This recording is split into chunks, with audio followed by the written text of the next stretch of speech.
Shalom. Ya, perkenalkan saya Budi Setiawan, gembala di Abalef Kelapa Gading, Jakarta. Ya, salam dari jemaat di Jakarta buat House of Grace sore hari di Surabaya ini ya. Oke, kita akan masuk langsung kepada tema kita yaitu transformasi hati. Ya. Setiap kita di dalam hidup, sebagaimana kita dulunya orang berdosa, saya percaya begitu banyak iblis sudah bekerja menghancurkan hidupmu di masa lalumu. Dengan segala banyak pengalaman-pengalaman yang mungkin buruk.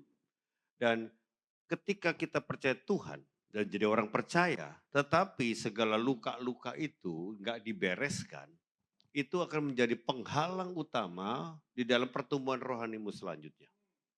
Makanya kalau kita tidak dibereskan transformasi hati, kita hidup di pemuritan pun sulit sekali. Yang pemuridnya mungkin meminta, Bapak saat teduh dong, Bapak banyak doa dong. Kita tahu itu semua, tapi kita susah taat. Kita susah konsisten. Kita banyak jatuh lagi. Yang takut ya takut tetap takut. Yang banyak pahit ya kepahitan terus. Sehingga kita tertuduh. Nah ini jadi problem banyak orang di gereja. Saya sebagai gembala, Tuhan percayakan banyak jemaat dan saya melihat perjalanan dia jadi orang Kristen bertahun-tahun belum tentu signifikan dengan pertumbuhan rohaninya. Ya bisa orang sudah 10 tahun, 20 tahun jadi orang Kristen, hidupnya juga nggak berubah-berubah secara signifikan. Ada something wrong. Dan kita harus sadar, ada yang harus dibereskan. Yaitu apa? Hati kita. Ya, hati kita. Oleh sebab itu, mari kita siapkan, kita fokus ya. Ini sebetulnya seminar yang cukup punya waktu, tapi kita bikin yang seringkas. Ya, seminarnya sendiri berhari-hari saya ikuti dan saya alami breakthrough. Tapi ya Tuhan beri kasih karunia untuk yang ruwet dibikin simple. Sudah. Kita rindu yang sederhana ini Bapak Ibu alami. Amin. Oke, ya. Kita mulai dengan satu ayat utama yaitu Yohanes 8 ayat 32. Ayat yang menjadi andalan para pembicara dan pengkhotbah, ya. Dan kamu akan mengetahui kebenaran dan kebenaran itu akan memerdekakan kamu. Nah, masalahnya kita ini sudah tahu itu ayat, tapi kita nggak merdeka-merdeka. Tahu, hafal, bahkan mungkin sudah khotbahkan. Tapi kenapa saya nggak merdeka-merdeka? Karena kata mengetahui di sini bukan di pikiran, bukan di pengetahuan, tapi harus sampai kenali dan alami firman itu. Nah, jadi dari pikiran di otak sampai hati turun 30 senti, itu urusan langit dan bumi Bapak Ibu. Benar. Ceritanya langit dan bumi. Otakmu yang tahu, tapi nggak mengubah hidupmu. Tapi kalau kebenaran itu sampai dialami di hati, itu yang menjebol, menerobos hidupmu. Ya, berita sebelahnya cuma turun 30 senti, Pak. Bu, cuma turun 30 senti. Tapi bisa urusan 30 tahun ini. Kalau nggak ngerti-ngerti. Benar, benar. Ya, kita nggak heran pendeta besar pun jatuh dosa.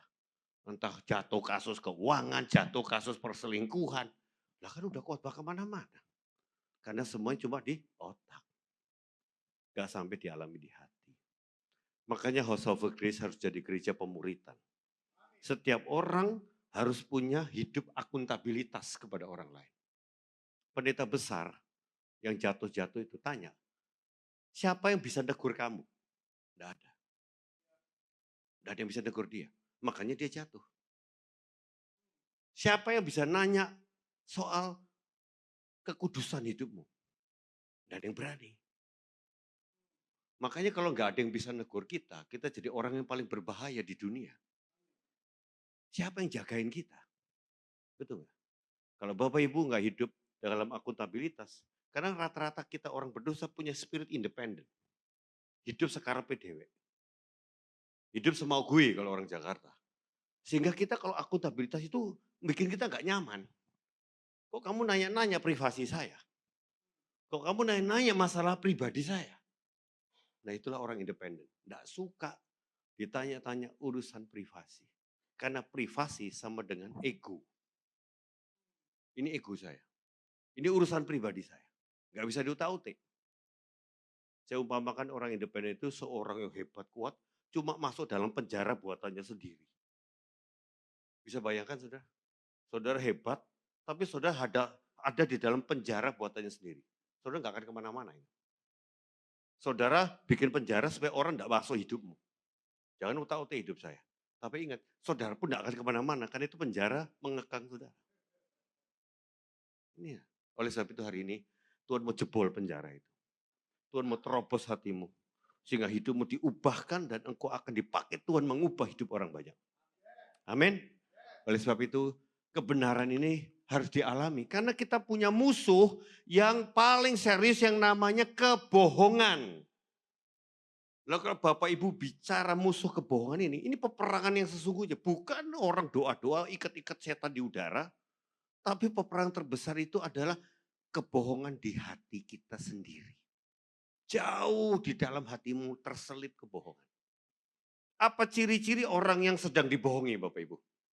Coba kalau Bapak Ibu lagi dibohongin orang. Apa ciri utamanya Bapak Ibu? Coba ngobrol sama sebelahnya. Pernah dibohongin gak kamu? Hah?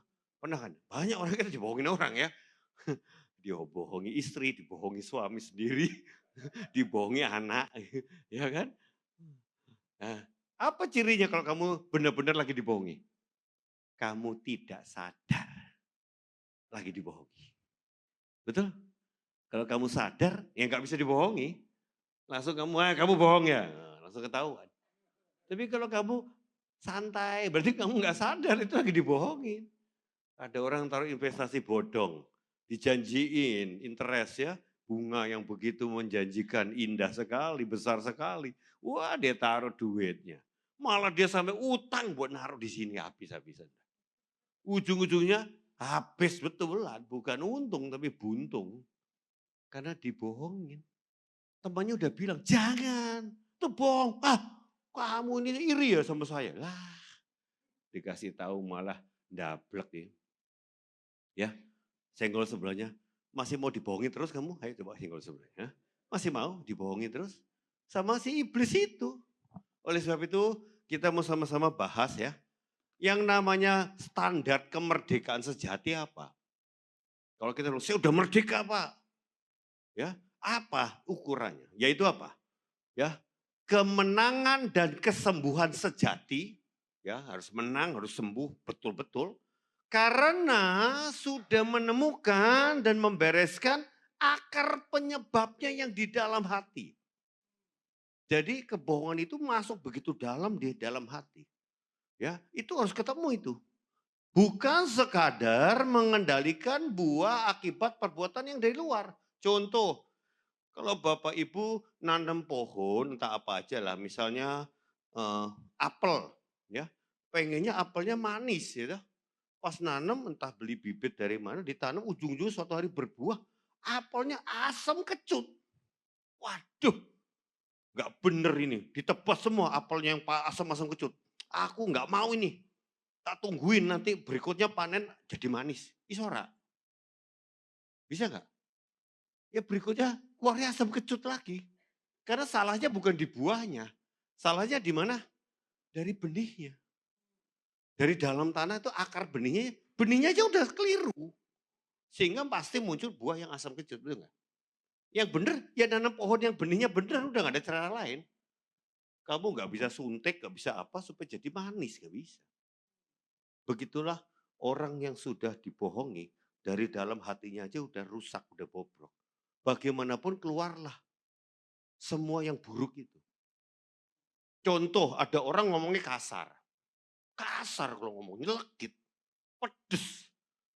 Judes itu jujur dan pedes ya singkatannya. Judes, jujur dan pedes. Waduh cabenya 5 ini. Ya, kok ngomong nyelekit kayak landak kowe iki. Terus kita bilang, Pak, Bu, nggak boleh ngomong kasar. Dosa, bertobat. Itu pendekatan luar. Berat buat ibu yang pedes itu tuh ngomongnya lembut. Ya, mau kayak apa ya gak iso. Ya kan, mesti puasa Bu, supaya bisa lembut. Waduh puasa-puasa tidak lembut-lembut iso ya.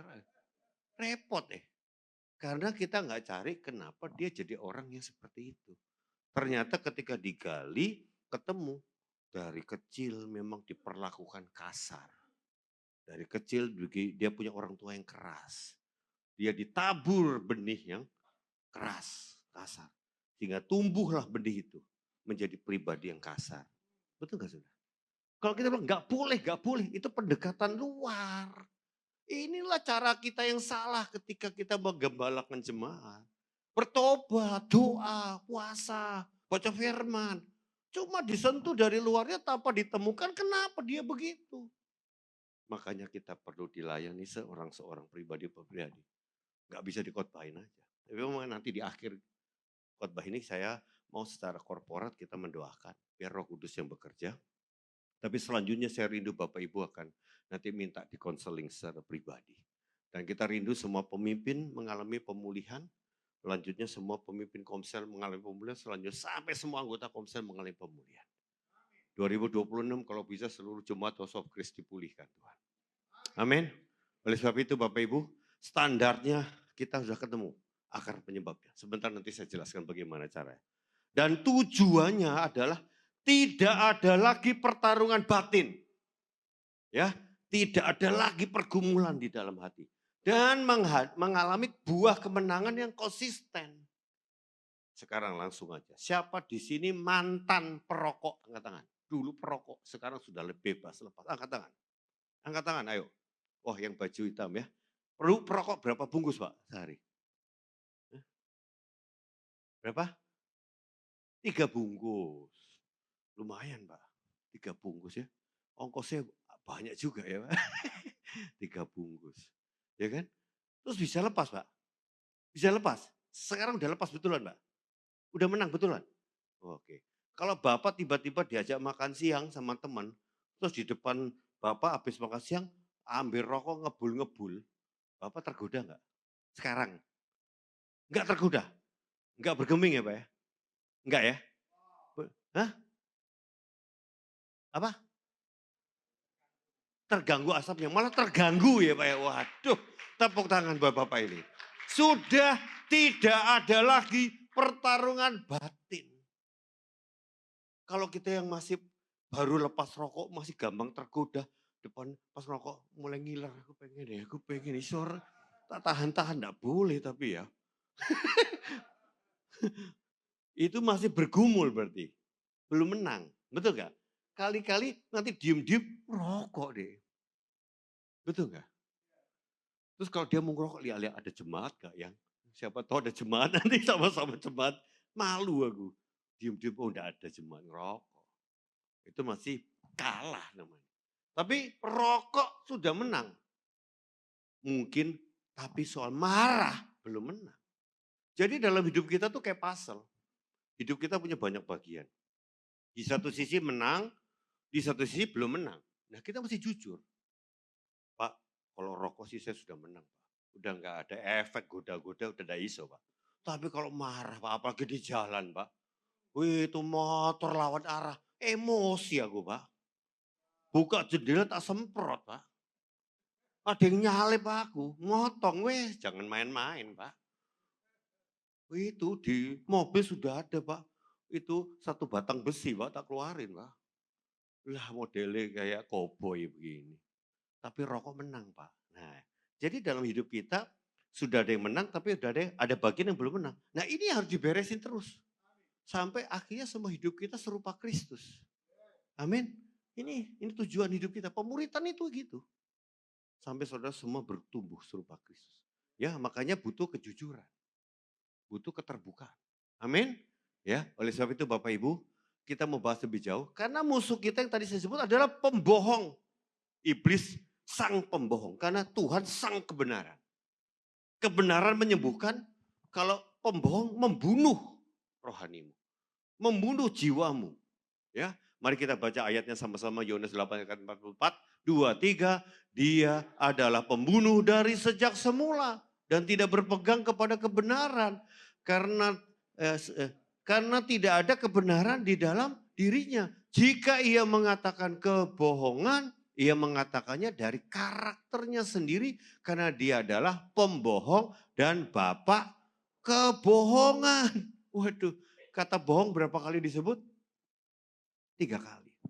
Jadi betul-betul ini pembohong, kebohongan, bapaknya kebohongan. Waduh, memang iblis itu berkuasa merebut otoritas dari Adam Hawa. Menguasai bumi dengan otoritas yang harusnya kita manusia orang percaya lakukan, direbut lewat kudeta di Taman Eden. Tapi ketika Yesus tebus kita di kayu salib, betul nggak? Dia mati gantikan hukuman dosa itu, dia kalahkan kematian. Dia berkata sama iblis, kamu nggak berkuasa lagi. Diambil alih, diberikan kepada orang percaya. Cuma satu sisa senjatanya iblis, kebohongan. Ini dia, saudara. Iblis nggak berani head to head, adu hebat, nggak bisa. Dia pasti kalah sama kita. Cuma dia punya senjata yang sangat tricky, kebohongan. Nah ini yang masih jalan dan efektif bekerja di hidup banyak anak Tuhan. Ya, kasih tahu sebelahnya, iblis punya satu-satu senjata. Nipu kamu, kasih tahu sebelahnya. Nipu kita, bohongin kita.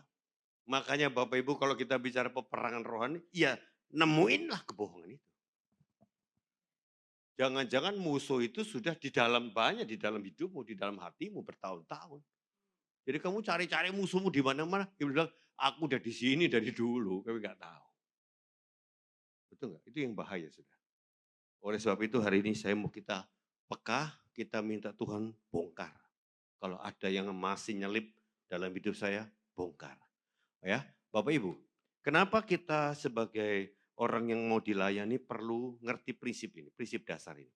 Ketika Bapak Ibu sebentar didoakan, Yesuslah yang akan menjamah hati Bapak Ibu sendiri. Bapak, Ibu, dan Yesus langsung. Makanya kita sebagai anak Tuhan harus percaya satu prinsip bahwa kita ini semua bisa dengar Tuhan bicara. Dan Tuhan sangat rindu bicara sama kita. Dia mau kasih tahu kebohongan itu ada di mana. Ya, kalau kita berkata, aku susah dengar suara Tuhan. Berarti kamu udah dibohongi. Udah, nancep itu. Iblis bilang modelnya kamu. Kamu kan namanya Budi. Itu artinya budek dikit. Oh gitu. Kamu udah bisa model kamu dengar suara Tuhan. Jadi akhirnya kamu apa? Mana bisa aku sembuh kalau gitu. Tuhan gak bisa ngomong sama aku. Padahal Tuhan pengen ngomong. Jadi sekali lagi firman Tuhan di Yohanes 10:27 kita baca bersama. Domba-dombaku mendengarkan suaraku dan aku mengenal mereka dan mereka mengikut aku.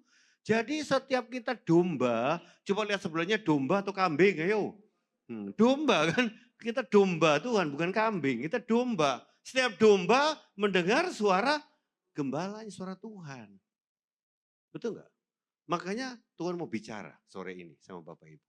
Ya, bicara ini bukan cuma dalam transformasi hati, itu sangat sering sekali. Orang nggak pernah dengar pun akan dengar.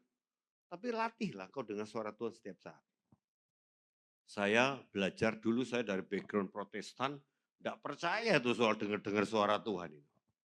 Yang orang Pentakosta banyak lakukan, tapi saya orang Protestan nggak ngerti, nggak bisa. Tapi setelah saya lahir baru, saya percaya Tuhan, lama-lama saya dilatih dan saya akhirnya peka. Bahkan setiap saat pun saya selalu belajar tanya Tuhan. Ucapin happy birthday aja, bukan bro happy birthday ya Tuhan berkati, nggak gitu. Tuhan ngomong apa buat saudaraku yang birthday ini. Terus aku dapat ayat, aku tak kasih. Tuhan ngomong ini lewat saya kasih tahu. Setiap saat tanya Tuhan, doain orang tanya Tuhan. Dan selalu bicara. Satu hari istri saya lagi diberesin kolesterolnya dan harus minum obat. Akhirnya berapa lama mesti cek lagi. Kita berangkat ke lab dari rumah. Ya, ketika itu di Kelapa Gading kan banyak lab. Saya tinggal cek aja semua adminnya saya punya. Di sana lab cek ini berapa, semua dikasih. Akhirnya tak cari yang paling murah, sama-sama lab kok saya bilang. Ya kan saya pergi. Terus istri saya bilang, papi mau bawa lab kemana? Ke situ, paling murah. Jangan, kenapa? Ke situ aja. Dia punya lab favoritnya dia soalnya. Kenapa? Mahal itu. Wah kamu nih aku gak suka. Udahlah, ikuti aku aja.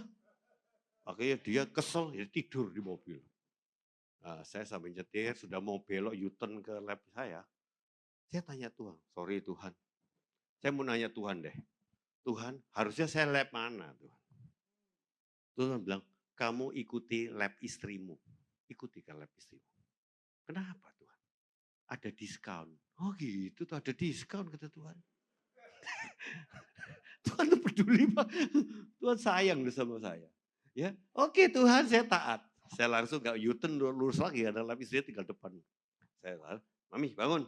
Pas buka, lah lab jaku tah. Iya. Kenapa kamu ikuti aku? Aku nggak ikuti kamu, aku ikuti Tuhan. Oh gitu, Tuhan ngomong apa? Ada diskon.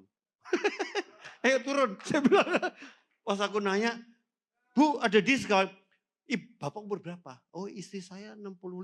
Oh diskon Pak, di atas 60 tahun 50%. Loh murah banget.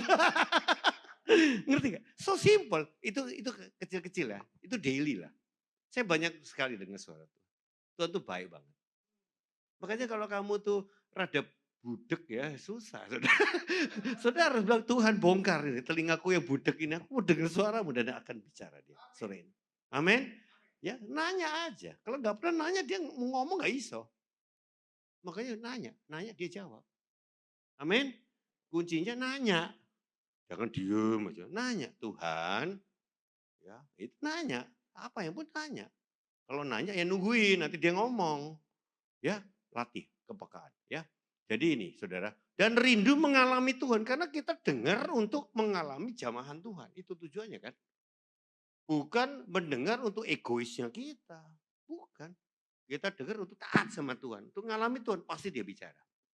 Kalau kita nanya untuk kepentingan dirimu, egomu, Tuhan nggak mau bicara.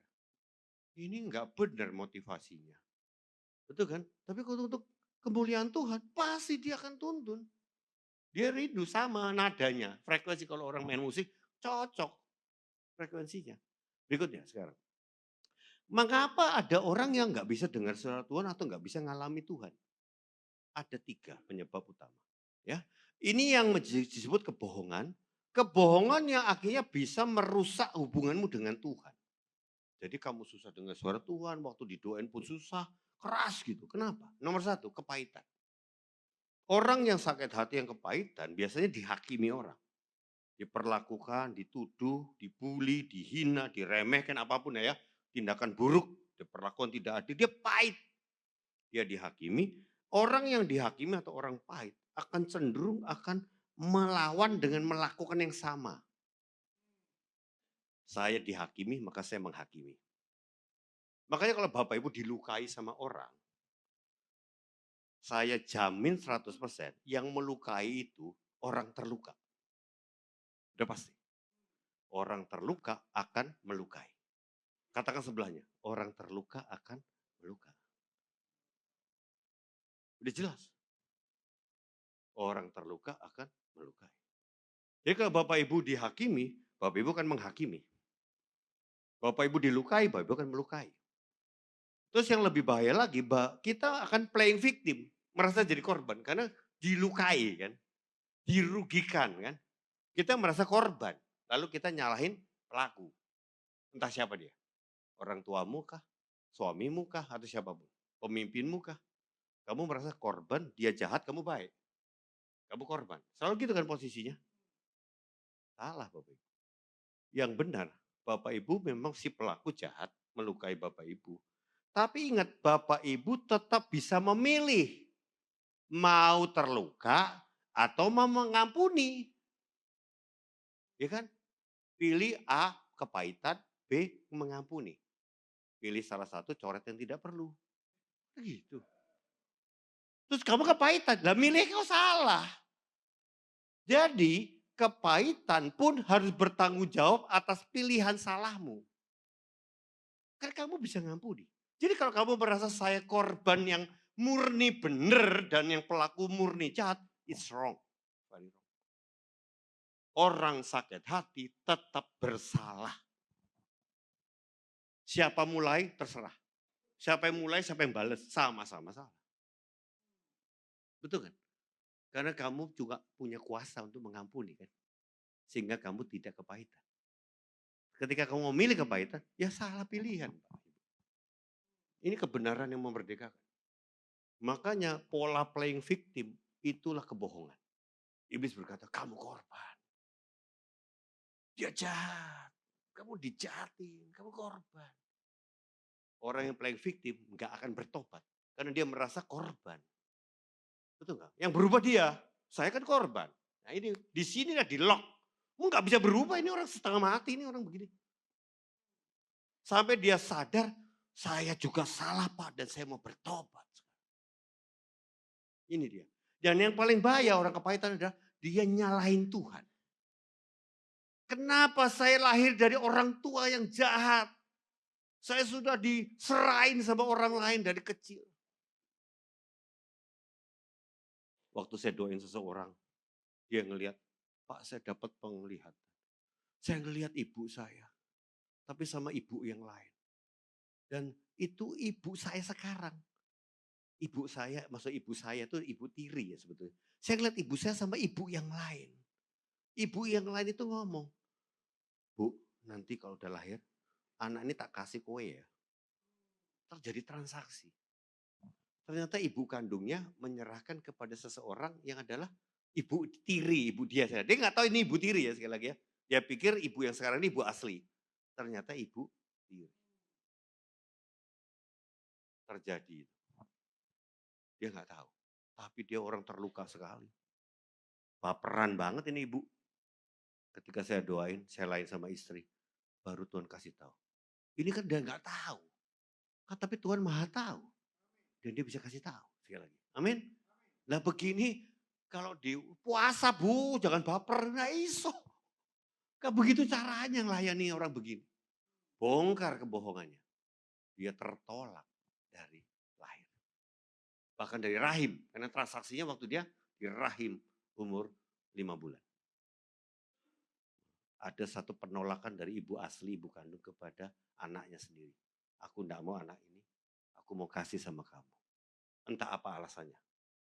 Ya, oke Bapak Ibu. Jadi sekali lagi, kepahitan itu akhirnya, kenapa Tuhan? Saya dilahirkan dalam kondisi begini. Tuhan jahat. Lah Tuhan disalahin lagi. Nah, ini lebih repot lagi. Udah susah nih ngalami Tuhan kalau begini. Bapak Ibu yang pernah kecewa sama Tuhan, bereskan hatimu.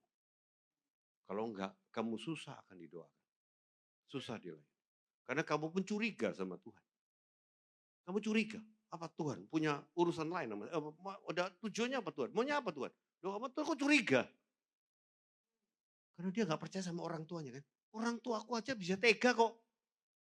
Ujung-ujungnya nembak Tuhan. Tuhan kok izinkan orang tuaku begitu kok? Wah semua gitu.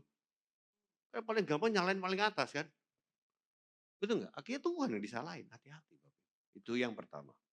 Ya, kalau ada bereskan. Kan dikatakan apa? Jangan sampai tumbuh akar yang pahit. Ini betul-betul sampai akar. Basic itu. Fondasi. Salah ini ya. Berikutnya, kedua. Kesombongan. Kalau kesombongan jenisnya begini. Begitu dia ditanya atau dilayani.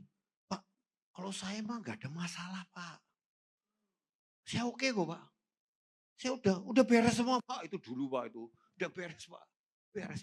Tapi istrinya ditanya nangis-nangis. Suamiku tuh keras banget Pak, jahat banget. Tapi suami ditanya, aku oke Pak. Model gini kan model dablek ini. Dia gak merasa punya kesalahan loh. Sementara tanya istrinya, waduh istrinya dipukul, istrinya apa? Dia gak mengaku karena dia merasa istriku ini cerewet Pak. Loh disalahin kan istri ini.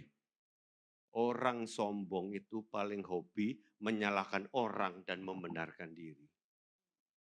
Katakan sebelahnya, orang sombong apa cirinya? Menyalahkan orang dan membenarkan diri. Hobinya nyalain orang dan membenarkan diri. Udah. Dirinya nggak salah, orangnya salah. Istriku cerewet Mbak, aku nggak tahan Mbak. Makanya kalau aku semprot, ya wajar. Ya repot deh. Kayak gini kan, apa juga pasti punya alasan. Yang penting saya tidak salah, yang lain salah. Dan tidak merasa salah. Ada blind spot, titik buta. Ya, bagian yang dia tidak sadari. Lah orang begini kalau udah ketemu ya wes repot. Mesti panggil 2-3 saksi. Anaknya panggil, istrinya panggil. Mau ngomong apa? Saya kadang layani orang ya. Saya bilang, Pak, ini pendeta loh, Pak. Tapi bikin masalah besar. Tapi namanya pendeta ya jago kebenaran, tahu semua. Enggak ngaku-ngaku. Saya bilang, brother, bolehkah saya izin ketemu anak? Boleh? Anaknya dia udah besar, 22 tahun. Boleh saya ngomong sama anakmu? Oh silakan Pak. Anaknya cerita semuanya tentang siapa papanya. Waduh parah banget. Saya bilang, bapaknya nggak merasa salah loh. Gawat banget loh. Tanya istrinya juga, aduh. Ya memang istrinya juga bermasalah ya. Tapi paling sah tanya anaknya. Anaknya berkali-kali sampai mau bunuh diri. Karena keluarga yang hancur begini. Tapi pendeta itu gak merasa salah. Ngeri saya bilang, ngeri ini pendeta begini. Lihat saudara. Nah kesombongan, hati-hati ya. Bahkan dikatakan benteng-benteng kesombongan. Udah bikin benteng-benteng untuk dia pertahanan diri. Gak bisa disalahin. Keras orang begini. Ya, sombong itu kalau naik, ini sombong mungkin level 2 ya. Udah level 4 pun dablek namanya. Bebal. Keras. Udah repot udah begini. Ya kan? Memang mesti ada bukti-bukti. Saksi-saksi. Mau ngomong apa? Kalau enggak memang agak repot. Kadang kita cek, udah model begini harus ada orang lain yang memang memberitahu tentang siapakah dia sebenarnya. Ya, tolong Bapak Ibu. Kita yang sombong akan susah dipulihkan. Kita harus merendahkan hati. Dan orang sombong itu pasti mahal biayanya. Karena perlu divonis kanker stadium 4. Baru rendah hati. Betul gak? Perlu sampai patah tulang, patah 7 baru rendah hati. Kan repot. Betul kan? Perlu dirampok sampai habis rumahnya. Baru rendah hati. Kan mahal. Tepuk sebelumnya, mau rendah hati atau mau tetap sombong? Mahal loh. Mahal harganya. Repot prosesnya. Iya. Kalau nggak bisa di ngomongin Tuhan, situasi yang akan ngomong. Kan paling gampang Tuhan ngomong lewat Tuhan dan firman. Itu paling murah. Dengan khotbah bertobat, baca firman bertobat. Murah meriah Pak. Nggak perlu ongkos. Model yang lebih mahal, ditegur temen, ditegur orang. Rada enggak enak sih. Ya agak ada biayanya lah. Biaya sakit hati. Ya, aduh aku dipermalukan ya Pak. Aku sakit hati ada biayanya ya tetap ya. Gak enak ya. Gitu. Ya. Tapi yang paling mahal ditegur situasi yang diizinkan Tuhan. Mahal. Amin. Coba saya kalau sebelahnya. Brother mau yang murah atau yang mahal?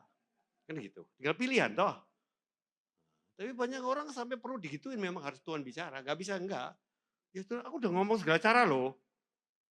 Firman udah bicara, istrinya udah bicara, pendetanya udah bicara.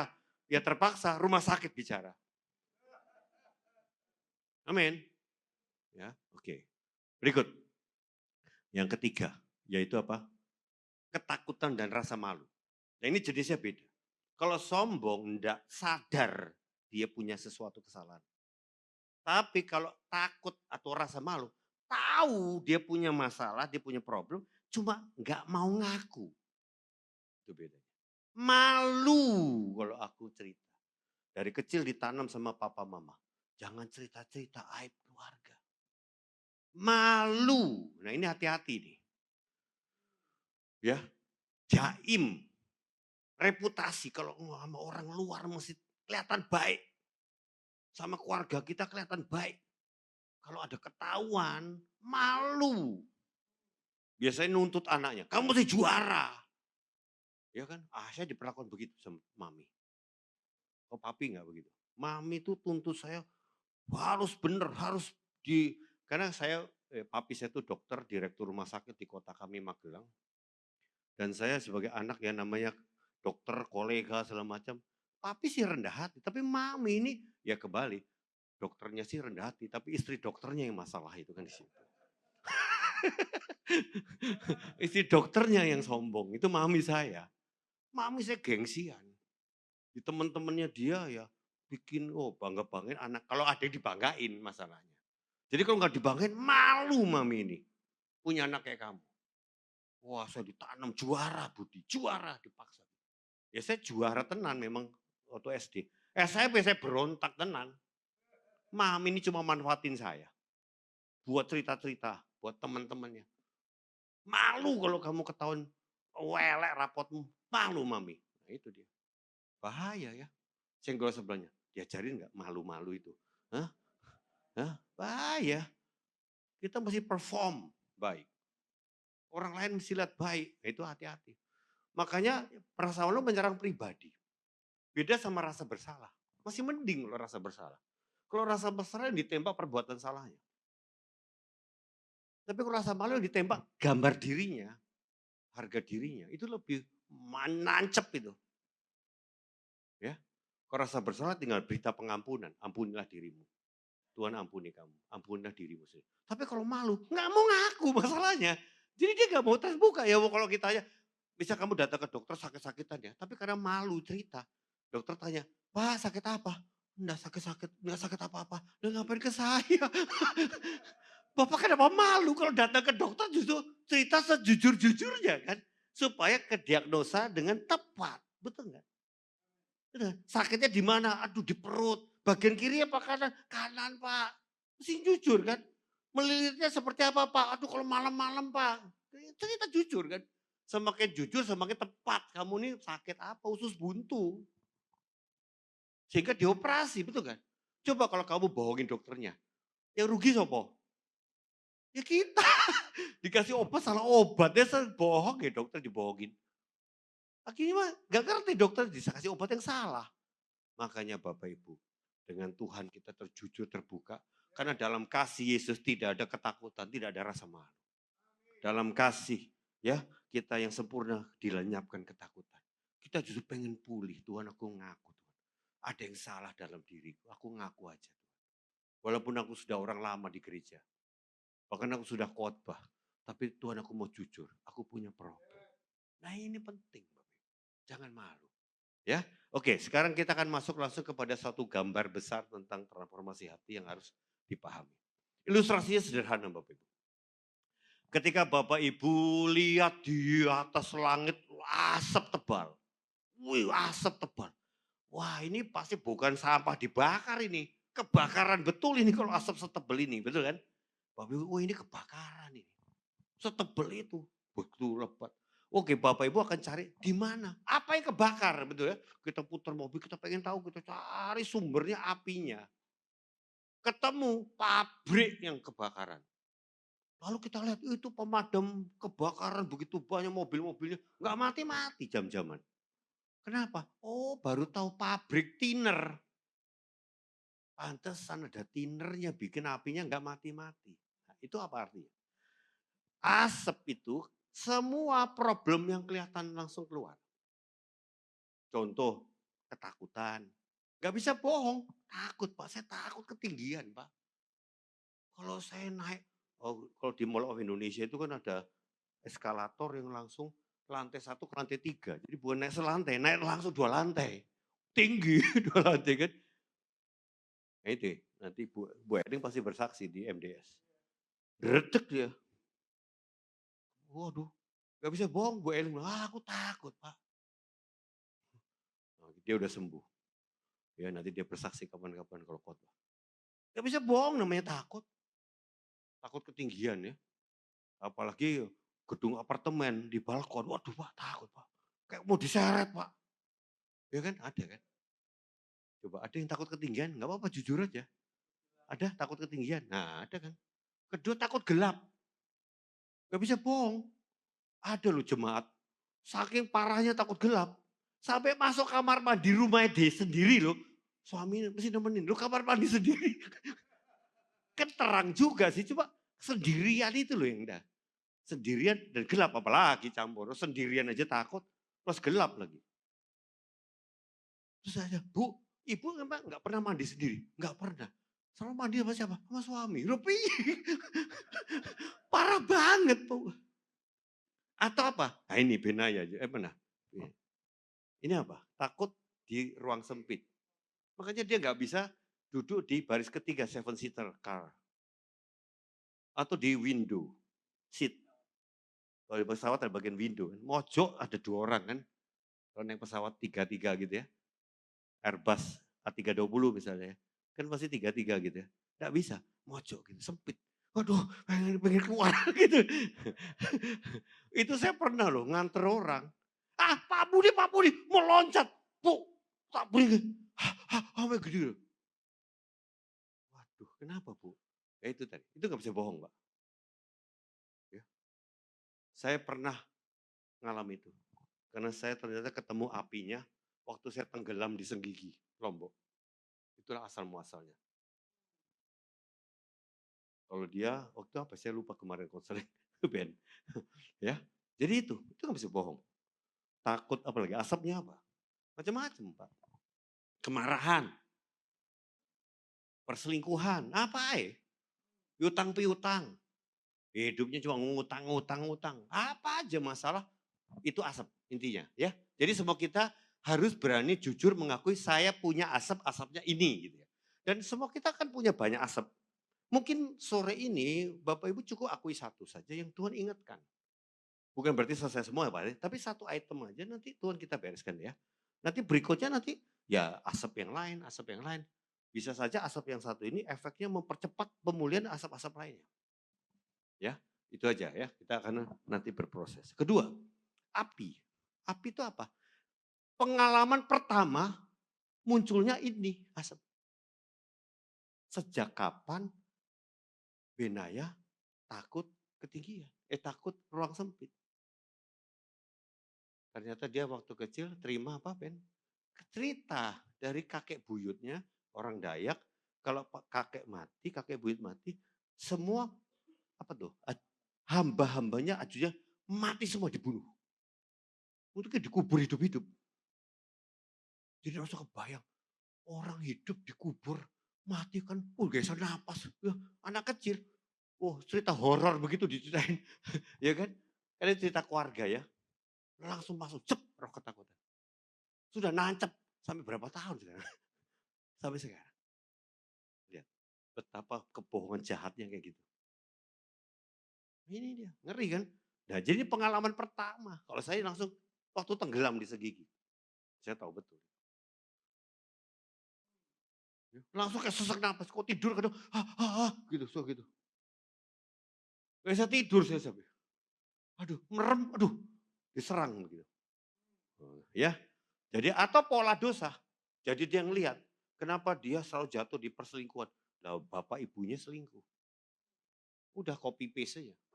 Jadi ini pengalaman luka atau pola dosa yang dia ikuti dari kecil. Lalu apa? Bahan bakar. Apa kebohongannya yang dimunculkan dari peristiwa itu? Istri saya kan takut ditinggal. Lalu kalau kami dulu baru married kan berduaan terus. Setelah dia punya baby, dia harus sama babynya, saya pergi keluar kota tetap naik pesawat segala macam. Saya tinggal dia kan, nggak bisa ikut kan ada baby. Dia mulai ketakutan. Muncul karena itu saya baru tahu. Kamu kok takut? Saya kalau pergi naik pesawat ke Surabaya, bilang jam 12 sampai. Harus dikabarin itu istri saya. Tapi kalau saya lupa, jam 2, jam 3 nggak dikabarin. Langsung istri saya muter tuh pikirannya. Wah, suamiku tabrakan pesawat mati suamiku. Jauh banget mikirnya nih. Kreatif mikirnya. Padahal aku lagi sehat-sehat, lagi makan enak di Surabaya, soto Surabaya. Dia udah takut aku mati ya. Kenapa takut ditinggal? Lalu kita layani kan. Mami dari mana? Mulai ketakutan ditinggal. Langsung set. Aku SMP ingat papi ninggalin kami. Bawa koper. Pergi akan tinggal sama perempuan selingkuhannya. Tinggalin mami dan anak-anak. Dia anak sulung. SMP nangis dia. Langsung ada kebohongan apa? Aku makan apa? Adik-adik makan apa? Karena kami akan jatuh miskin. Sumber nafkah kan papi. Dan papi memang ribut terus sebelum sampai ditinggalkan mami itu. Bertengkar terus sampai puncaknya dia udah gak tahan, dia tinggalin aja udah. Mami dan anak-anak. Udah pergi sama perempuan selingkuhannya. Dia ketakutan. Ketakutan betul. Waktu SMP. Dia di kayak film gitu. Lalu apa? Papi, pelakunya kan papi. Papi jahat, egois, tega. Ujung-ujungnya apa? Papi kan pria jahat. Nah ini yang mulai bahaya nih. Terus nembak lagi. Semua pria jahat. Lah ini repot lagi. Terus apa? Aku nggak mau kawin. Karena aku takut kayak mami diselingkuh, ditinggal papi, ditinggal suami. Udah berkembang kan kebohongan kan anak cucu itu berkembang. Ya. Kebohongan itu begitu. Kalau nggak dibiarin, nggak diberesin, nambah kreatif tuh kebohongannya. Berkembang itu. Kalau maaf, ini kalau istri saya ini ada yang begini, bisa jadi lesbian. Nggak bisa jatuh cinta sama pria, bisa. Tapi dia waktu itu bersumpah nggak mau kawin. Untung dipulihkan jadi kawin sama saya. Kalau enggak kan nggak kawin-kawin. Iya kan? Nah banyak orang nggak kawin-kawin juga coba dicek. Ya benar serius. Ada trauma nggak kamu? Mungkin pernah putus cinta, trauma kan? Benar trauma ini nggak bisa bohong. Kamu trauma hubungan. Ya kan? Oh, ya kita banyak kasus begitu ya. Terus sama Tuhan nggak peduli. Keluarga kami dibiarin hancur. Jadi udah nembak semua disalahin. Nah ketika itu langsung konselor layani. Coba waktu Bu Hana lihat papi ninggalin itu, Tuhan Yesus ada waktu itu di SMP kamu waktu remaja itu, di ruangan itu, di kamar, di rumahmu itu. Yesus ada loh. Bu Hana. Apakah ini bohong-bohong? Tidak. Yesus kan maha hadir. Melintasi waktu dan tempat. Dia maha hadir senantiasa ada di bersama kita. Betul gak? Waktu itu dia belum percaya Yesus, dia masih Buddha. Rajin ke wihara. Tapi Yesus hadir, hadir. Bukan dibuat-buat hadir, memang hadir. Dia langsung lihat, Yesus datang, peluk Hana, yang masih remaja. Hana ditepok-tepok, dipeluk, nangis dia. Tanya sama Yesus, Tuhan, aku pasti nggak makan, nggak sekolah, dan segala macam karena nggak ada uang. Hana, aku yang memelihara kamu. Wah, dia dengar Tuhan bicara, itu yang menyembuhkan, itu kebenaran. Mengcounter kebohongan. Lapar, nggak makan, nggak sekolah, putus. Yang terjadi apa? Ini kan settingan udah berapa tahun dia? Dia umur 65. Itu mungkin umur 14, 41 tahun lampau. Atau apa? Ya, 50 tahun lampau. Yang terjadi ternyata maminya bangkit, dia masak karena mami berumah tangga, tapi mamanya langsung masak, jual soto sampai dari soto paling panci kecil sampai panci gede banget, lakunya luar biasa. Adik-adiknya semua sekolah. Itu yang terjadi. Tapi kebohongannya masih nancep, itu loh yang bahaya. Solusinya sudah ditolong Tuhan, tapi kebohongannya nancep. Betul nggak? Itu yang bahaya. Lalu Tuhan bilang, pria nggak semua jahat. Papamu pria yang terluka. Karena opa perlakukan papa kayak gitu. Oke. Papamu juga orang sakit hati juga. Opa juga selingkuh ninggalin dia dari kecil. Oh, benar kok gitu dia punya belas kasihan buat papanya yang waktu itu memang ninggalin dia. Ya singkat cerita memang betul di akhir hidupnya dia sempat ketemu papanya, cari papanya dan melayani papanya. Dan akhirnya papanya nggak lama meninggal memang. Serangan jantung. Dan puji Tuhan dia pulih, kawin sama saya. Ya untung. Lihat Bapak Ibu. Ya, jadi sekali lagi ini kita akan langsung aja masuk. Jadi iblis itu menyiram bahan bakar ini yang paling bahaya. Harus sampai ketemu kebohongannya. Kalau cuma ngampuni, tapi kebohongannya nggak dicabut sama ganti kebenaran, masih sakit kita, masih masih dibohongi. Sekali lagi, sampai kebongkar kebohongan. Kebohongan apa yang diakibatkan dari peristiwa ini. Nah, ya. Jadi iblis itu menyiram kebohongan-kebohongan untuk membuat apinya menyala terus dan membuat asap dalam hidup kita. Coba lihat sebelahnya masih ngebul-ngebul nggak asap ya? Kita masih punya berasap ya, Bapak Ibu ya. Oke lanjut, sekarang langkah pertama.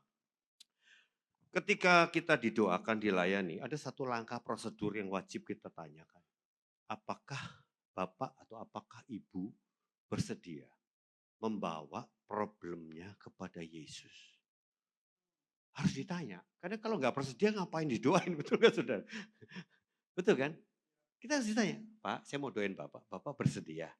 Bersedia Pak. Oke kita doain kan, sopan. Betul nggak? Ya, jadi seperti Bapak Ibu harus operasi misalnya Bapak Ibu kena satu luka berat di kaki dan maaf harus operasi amputasi.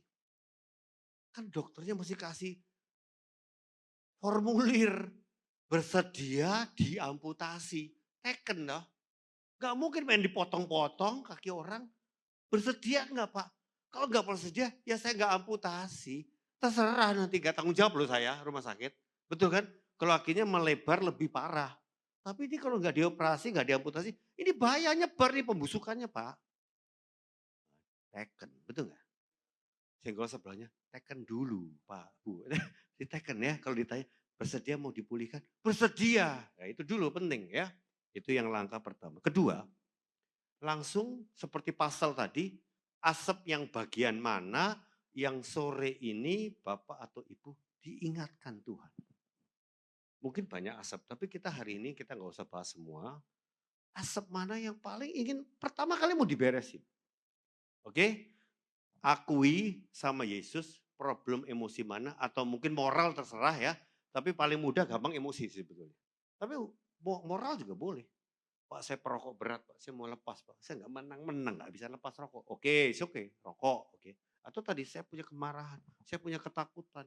Apa aja ya, takut pun takut apa ya, lebih jelas. Yang Tuhan sedang tunjukkan kepada saya. Mari Bapak Ibu coba ada asap apa yang masing-masing kita punyai. Kan kita kenal, kita tahu ya. Saya punya ini, kelemahan ini, karakter buruk saya, kebiasaan buruk saya, reaksi-reaksi salah saya, apapun ya yang saya masih menderita, memilikinya. Oke, itu yang kedua. Yang ketiga, sekarang nanti akan dibawa, tanya sama Yesus, Yesus dari mana problem tersebut berawal, berasal. Sekali lagi, akar itu awal. Ya, Bapak Ibu sekali ingat baik-baik, akar penyebab itu awalnya peristiwa. Asalnya peristiwa. Jadi kalau cari akal, cari paling awal dari sejak kapan mulai takut, Pak. Kan enggak dari pasti ada awalnya kan satu peristiwa itu kan. Sejak kapan mulai takut? Kan mesti ada kisahnya kan. Lupa, Pak. Mari tanya sama Tuhan. Kita doa. Tuhan munculin kejadiannya. Ya, pasti ada ceritanya. Kalau dari rahim gimana? Mau digugurin, kayak tadi kasusnya. Orang itu langsung merem, Pak ruangan gelap. Aku dengar ada dua ibu bicara. Oh di rahim rupanya ruangan gelap itu. Dia sebagai masih janin, dia dengar suara pembicaraan ibunya dengan wanita lain. Transaksi. Nah gitu ya. Roh Kudus sanggup nyatakan. Amin. Ini dahsyatnya Tuhan. Sanggup. Jadi sekali lagi tanya dari mana kejadian pertamanya. Kemudian langsung masuk bahan bakar. Kebohongan apa yang mulai muncul dalam hati saya tentang Tuhan, diri sendiri, orang lain. Gara-gara api atau kejadian itu, trauma itu, atau pola itu. Ya, saya akui sama Bapak Ibu, dulunya saya punya asap adalah begitu gampang terluka ketika dihakimi. Dan dilabel. Pak Budi orangnya begini. Dilabel gitu ya. Saya sudah berubah, bertobat. Tapi labelnya masih nancep ya. Pak Budi memang orangnya begini. Lah itu kan cerita kesalahan 10 tahun lalu. Tapi labelnya nggak hilang. Ada orang-orang tertentu di gereja yang masih label saya begitu. Dan kebetulan itu pengurus di gereja. Repot ya. Di rapat, di mana suka tegang. Kenapa? Dia masih hakimi saya. Kan repot kita. Berat saya ini. Ya kalau saya dihakimi terus piye ini? Kamu enggak percaya saya jadinya kan? Sebagai gembalamu. Waduh, saya banyak konflik di pelayanan. Akhirnya saya didoakan. Pak Budi sejak kapan Bapak Budi merasa pernah dihakimi, entah sama siapa. Dilabel. Langsung ingat remaja saya. Sama siapa Pak Budi? Mami. Mami saya orang yang sangat dominan. Wanita terluka yang dominan. Yang kontrol saya. Mami saya perfeksionis. Dia punya banyak tuntutan tentang saya. Dan saya seringkali dipaksa untuk bantu dia dagang, memang dia pedagang. Dan dia maksa saya bantuin dia, sementara saya pengen punya masa remaja, enggak bisa. Saya berontak, tapi karena saya dipaksa mami, saya harus ikuti mami, banyak konflik. Dan mami paling sering adalah begitu cepat cari kesalahan saya. Dan hampir-hampir enggak pernah memuji saya. Oh, pantas. Jadi peristiwa itu berulang di dalam kehidupan saya berikut-berikutnya. Ketemu orang-orang yang selalu cari-cari kesalahan saya dan melabel saya dan enggak memuji saya. Yang selalu diingat kesalahannya Pak Budi. Waduh, peristiwa kan sama iblis tuh paling tahu. Kamu kan tak pernah bohongi waktu itu dan aku akan kerjain kamu seumur hidupmu. Senggol sebelahnya, mau dikerjain terus. Nggak mau lah, bongkar kebohongannya. Amin. Itu yang saya alami. Lalu saya ditanya, Pak Budi merasa tentang diri Pak Budi apa waktu kami perlakukan itu? Saya merasa nggak berharga. Saya merasa nggak bisa apa-apa. Salah terus, salah terus. Ya kan? Terus tentang mami ya jahat, egois. Tentang Tuhan, Tuhan enggak peduli saya. Udah salah kabeh wis. Terus saya coba, Yesus ada di sana Pak. Saya merem, saya ingat betul berantem depan kamar saya sama mami, ribut besar itu. Yesus ada di sana. Iya, Yesus sebelah saya, lihat saya, ribut sama mami. Saya liatin Yesus. Yesus langsung peluk saya. Tenang Budi. Tenang, diem Budi, diem. Saya nangis. Tanya sama Yesus, Yesus, menurut Yesus, ya saya tuh apa tuh? Mami jahat, kan saya bilang. Nah, kemudian saya langsung gini, masuk kepada apa? Perjumpaan ilahi dengan Yesus. Ini yang saya alami. Yesus ada di sana. Pada saat hal itu terjadi. Yesus lakukan apa? Yesus peluk saya. Lalu saya tanya Yesus, Yesus siapa saya sebetulnya? Kalau saya merasa gak berharga, tapi menurut Yesus siapa saya? Atau lebih-lebih, siapa saya dalam pandangannya Yesus? Yesus ngomong apa? Kamu tuh anakku yang berharga. Dan tidak ada syarat apapun, kamu harus berbuat baik baru aku hargai. Enggak. Aku terima engkau tanpa syarat. Karena aku tebus engkau di kayu salib. Waduh, mami penuh syarat sama saya. Kalau saya enggak benar, enggak bagus kamu. Kamu kacau hidupnya, salah melulu, dimarahin terus. Tapi Yesus bilang, kamu anakku berharga. Enggak pakai syarat apa-apa. Kau anakku, murni, aku terima engkau. Saya sembuh. Saya sembuh. Mami kenapa? Ya kembali. Mami punya opa ya gituin mami. Mata sama mami juga orang terluka. Memang pada akhir hidupnya, saya layani mami bertobat terima Yesus. Dan di akhir hidupnya dia kena cancer. Dan dia setahun terakhir lemah sebelum meninggal. Membuat saya bisa dekat sama mami. Kenapa? Dia begitu lemah, hanya duduk, tenang, gak bisa marah-marah lagi. Makanya saya bisa dekat sama dia gara-gara gak bisa marah-marah. Saya temenin dia, lemah. Saya ngobrol, bisa peluk dia, bisa ngobrol. Kerjanya cuma ini, ya Budi, ya Budi. Saya bisa berdamai sama mami saya. Ya, Tuhan izinkan. Tapi masalahnya kebohongannya masih nancep. Itu yang bahaya kan. Pulihnya mah pulih, tapi kebohongannya buat saya sensitif. Kalau dilukai itu kan beres. Ya lagi hati-hati sama kebohongan ya. Lalu tentang Tuhan, ya Tuhan peduli sama saya lah. Ya, sekali lagi saya sembuh pulih. Mau Bapak Ibu disembuhkan hari ini, sore ini? Amin. Begitu dahsyat kok. Begitu dahsyat ya. Saya doa supaya para pemimpin di Uji bisa mengalami TH, transformasi hati. Nanti layanilah anggota komsel masing-masing. Ambil waktu, pribadi ketemu. Ya, pribadi, konseling. 1-2 jam, change your life. Ubah hidupmu total. Beri waktu 1-2 jam, didoain dilayan. Tapi ngerubah masa depanmu. Luar biasa kok Bapak Ibu. Oke, mari kita terakhir Bapak Ibu, di dalam kasus-kasus yang berat, saking nggak bisa mengampuni karena begitu beratnya luka, saya melakukan perwalian. Saya boleh mewakili papamu. Karena papa yang jahat sama kamu. Yang takut gelap itu, pria yang takut gelap. Saya layani pria takut, pria gede takut gelap loh. badanmu gede tapi penakut. Iya Pak, penakut aku. Saya cek apinya, waktu dia kecil diseret sama papanya ngamuk, dicemplungin gudang gelap di rumah. Gudangnya paling belakang gitu. Langsung masukin gudang, dikunci, dimatiin lampunya. Nangis-nangis. Wah, ada tikus, ada apa, ada kecoa. Wah, ketakutan masih kecil. Anak. TK. Papanya ngamuk. Udah ketakutan masuk. Takut gelap ini. Waktu itu dia lihat Yesus di gudang itu. Layani dia. Setelah sembuh, kan saya harus bilang, kamu mesti beres sama papa. Lalu papanya satu rumah. Gak bisa ngomong sama papanya. Bertahun-tahun. Oh ngampuni papa, mau ngomong sama papa. Gak berani Pak Budi, gak berani. Udah, saya doain perwalian, saya datengin papanya. Om, boleh ngomong. Saya layani, saya jembatanin. Akhirnya papanya, anak om mau ngomong sama om. Boleh om? Mau, boleh. Terjadi pemulihan orang tua anak. Saya, papanya Buddha. Saya layani, bertobat, sampai baptis sekalian. Pulih keluarga ini diselamatin. Yang dulunya wadah, kayak Tom and Jerry di rumah udah. Dulunya. Gak pernah akur.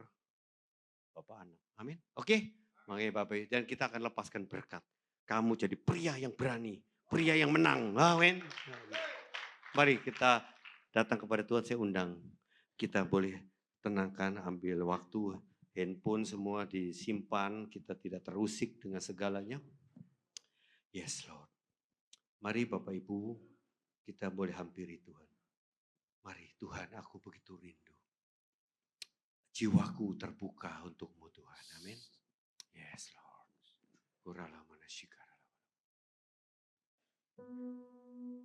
Thank you Tuhan. Aku boleh tenang di hadirat. Secara pribadi datang. Jangan pusing kiri dan kanan. Jangan lihat kiri kanan. Hanya kau dan Tuhan. Thank you God. Jiwaku terbuka untukmu Tuhan. Selidiki, nyatakan segala perkara. Singkapkan semua yang terselubung. Amin. Supaya ku layak di hadapanmu. Bapak Ibu tidak usah ikut nyanyi, cukup tutup matamu, datang kepada Yesus, biarlah hanya WL yang nyanyi. Jiwaku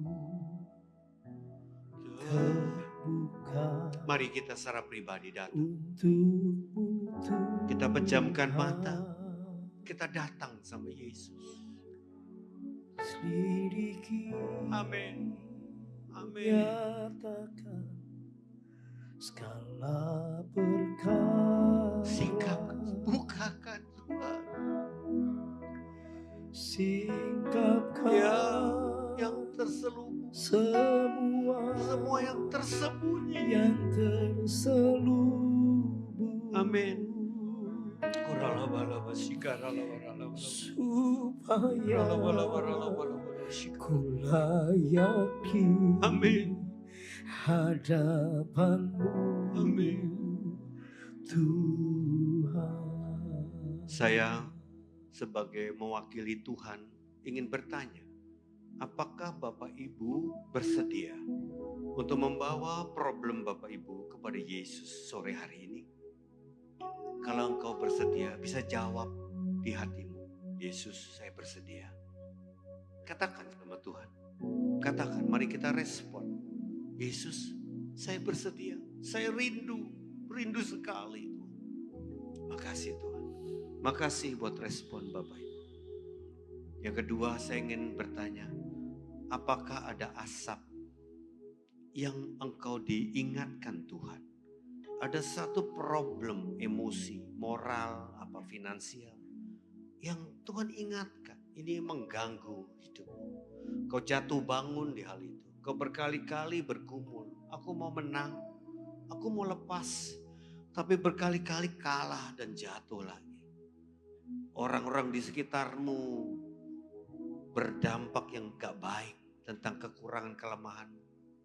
Akui sama Tuhan. Apa asap yang kau mau akui? Coba datang sama Yesus. Akui, Tuhan, aku jujur mengaku, aku masih punya masalah ini, Tuhan. Sebutkan. Sebutkan. Tuhan, aku masih punya. Sebutkan. Ya aku masih takut, Tuhan. Ada ketakutan. Takut apa, kata Yesus? Akui. Takut ini, Tuhan. Aku gak bisa kendalikan marah, kemarahan sering muncul. Kata kasar kepada istri, pada anak. Kadang tidak terkontrol, Tuhan. Apa, Tuhan? Ya, Tuhan. Aku gampang terluka, Tuhan. Kalau ada orang memperlakukan aku. Apa itu? Mari, apapun itu Tuhan ketika munculkan, ingatkan, akui. Akui sama Yesus. Yes. Dia mendengar seruan hati. Sekarang Yesus mau bawa engkau kepada pengalaman pertama kali munculnya masalah itu. Tuhan, bawa anak-anakmu di Hoji sore ini kembali ke masa kecil masa lalu. Munculkan peristiwa awal pertama kali. Munculkan. Tiba-tiba kau dilihatkan satu kejadian. Ya, engkau ada di sana. Ada peristiwa terjadi. Ya, Tuhan munculkan. Bawa Tuhan. Kau maha hadir. Kau tahu betul awal peristiwanya. Aku sudah lupa, tapi Tuhan ingatkan.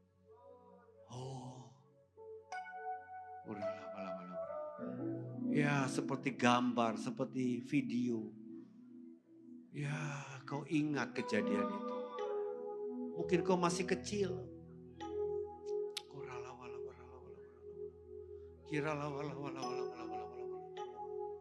Yes Lord, yes Lord.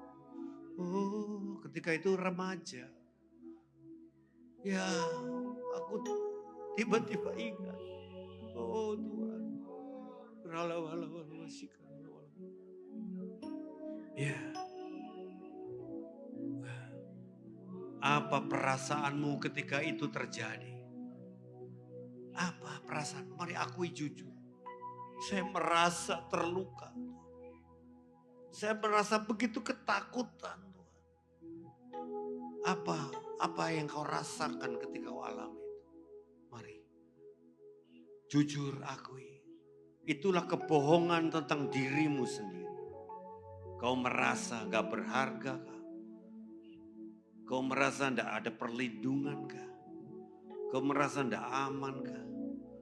Apa? Jujur aku, Tuhan, aku merasa. Ya Tuhan. Ada kebohongan yang muncul dari peristiwa itu. Atau kau ikuti pola keluargamu yang begitu keras. Aku jadi orang yang keras, persis kayak papaku. Atau persis seperti mamaku, itu aku Tuhan. Karena aku diperlakukan mama seperti itu dari kecil. Aku jadi pribadi yang sama seperti mama. Apa kebohongannya? Semua masalah dibereskan dengan marah. Itu yang aku terima dalam hidup. Semua masalah harus kubereskan dengan kemarahan. Baru beres. Tapi itu kebohongan Tuhan. Aku terima itu dari kecil. Ya, apa saudara? Kebohongan tentang dirimu.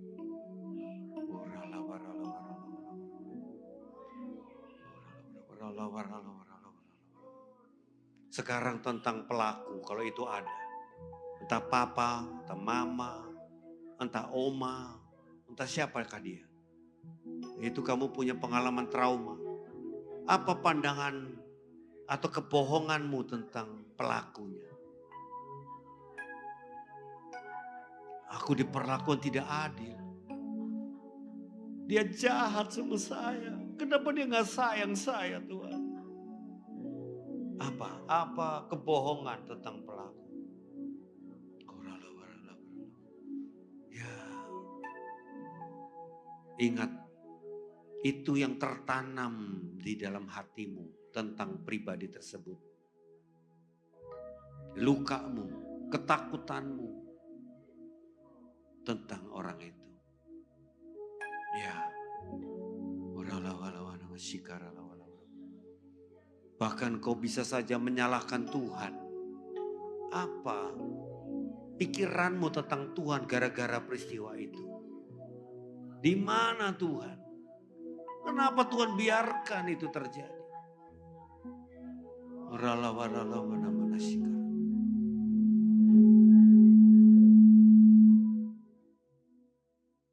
Mari sekarang Tuhan Yesus mau melawat kita. Yesus ada di ruangan itu. Yesus hadir di kamarmu itu. Ketika peristiwa itu terjadi, ada Yesus melihat semua kejadian itu. Mari kita tenang ya Bu, tenang Bu. Semua kita tenang saja. Lihat Yesus sekarang, coba diam, kita tenang. Yesus ada di rumahmu itu. Di ruangan itu. Ya, dia ada di situ. Apa yang Yesus lakukan kepadamu? Ya, mari Yesus melayani setiap pribadi. Yesus buat apa sama kamu? Ya, mungkin dia datangi engkau. Dia peluk engkau. Mari, Yesus lakukan sesuatu kepadamu. Mungkin waktu itu kau masih kecil. Ya, dia Bapa yang baik.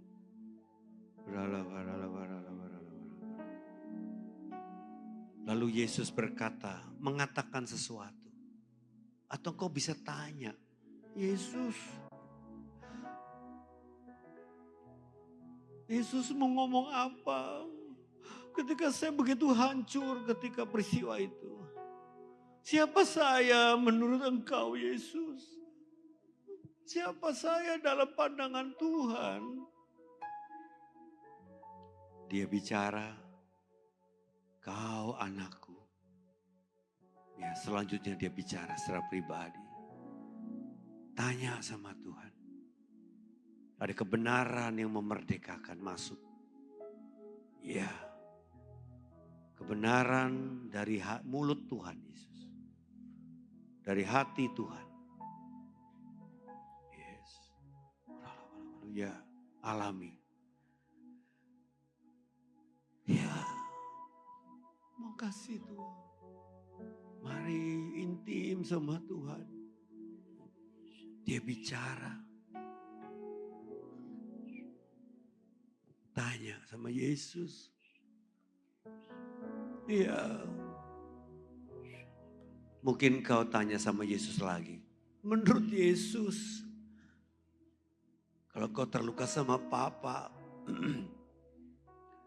menurut Yesus siapakah papa saya di mata Yesus? Saya sakit hati papa lakukan itu. Tapi menurut Yesus, papa itu seperti siapa? Seperti apa papa? Atau mama seperti siapa? Atau orang tersebut itu siapa di hadapan Yesus? Yesus mengenal dia lebih dari engkau. Ya, dia bicara. Sehingga kau bisa mendapatkan point of view-nya Tuhan. Ya. Tuhan, dia sampaikan kebenaran.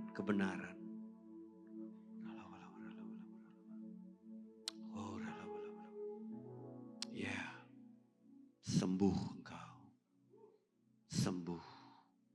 pulih. Kebenaran itu kau alami sekarang. Ya Tuhan, aku tidak takut lagi Tuhan. Kau menyertai aku. Di saat aku jatuh waktu itu kecil.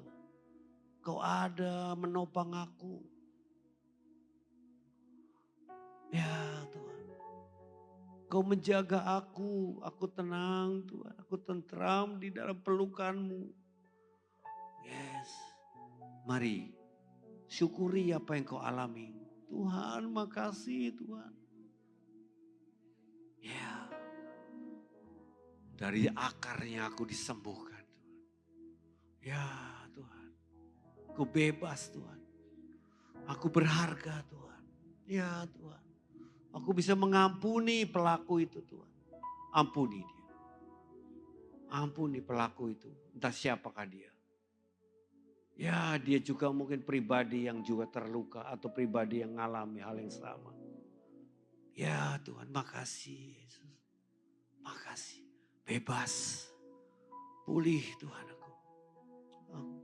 Ya, lembutkan hatiku. Makasih Tuhan. Ya, jiwamu tenang, jiwamu sembuh. Pulih Tuhan. Makasih Tuhan. Hamba membawa setiap jemaat Tuhan, House of Grace di ibadah sore ini Tuhan. Kau lawat setiap pribadi, lepas pribadi. Kau lawat setiap keluarga, kau lawat Tuhan. Mengalami Tuhan secara pribadi. Yes. Urapi setiap para pemimpin sebagai gembala, konselor, fasilitator yang akan mendoakan, melayani satu persatu. Kami akan ada lawatan pemulihan terus Tuhan sampai setiap pribadi. Yes Tuhan. Tidak ada yang ada mental block lagi. Tidak ada yang lagi terhalang untuk mengalami pertumbuhan lagi. Kami dibebaskan. Dipulihkan seorang per seorang Tuhan dalam nama Yesus Tuhan. Rumah tangga dipulihkan Tuhan. Keuangan dipulihkan Tuhan. Yes Lord. Karakter kami diubahkan Tuhan. Yes Lord. Lawat kami Tuhan. Hamba serahkan Tuhan. Semuanya ke dalam tangan-Mu ya Bapa. Kau mencintai gereja-Mu ini. Sembuh dan pulihlah gereja-Mu. GB House of Christ Tuhan.